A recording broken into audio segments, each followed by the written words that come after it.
Here's a quick example of how easy it is to dry flowers for dried arrangements and decorations. Here we're looking at bundles and bundles of flowers that we're drying for an event in the fall.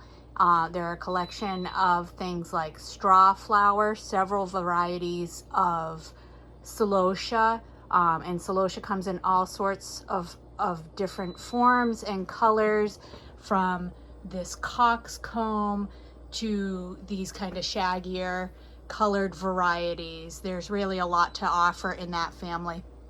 They make great drying flowers because they're drier flowers to begin with. Another great one that dries really well is the gomphrena and the straw flowers. These hold their color excellently. These are not completely dry yet, but you can kind of hear how dry they are on their own, and these have only been drying down for about a week. So the real quick way to do it, and ideally you should strip off a lot of the foliage like we've done in these bundles. We're doing a little bit of experimentation to see if we can hold some of this foliage and color in there, but if those brown or cause too much issue, they'll be stripped off when we go to arrange them. So real quick and easy, just strip down your stems so that you have mostly bare stems, and then bundle these in bundles of say 5 to 10. The fewer the better actually, but when you're drying a lot like this, you know, sometimes you need to move things more quickly.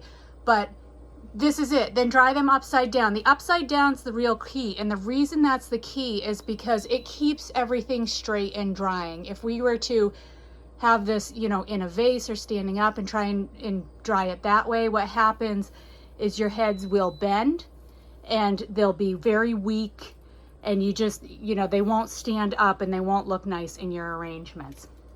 These are going to take anywhere from 2 to 4 weeks to dry. We are in the summer, it's more humid than, you know, the rest of the year, so these will take a little longer to dry than normal. And other than that, the only thing you really need to know is to pick a good spot. A spot, you know, we have some light in here, but that's mostly from an overhead light. You want to keep them out of direct sunlight, out of direct light as much as you can, so they'll hold their color better. Again, you know, smaller bundles are better. Bundles with the foliage stripped off are better. I like to use rubber bands, and then we tie them up with twine. You can see that up here. And the reason I really prefer rubber bands is as these dry and shrink down, the rubber bands will contract with them and you don't get loose stems falling out of the bunches. So it really is as easy as that. That is the basics of it. You know, I hope you'll give it a try, have some fun. All sorts of ways you could use these in wreaths, in dried arrangements, floral bouquets, all sorts of ways to use them. So give it a go and let's hear how it worked for you.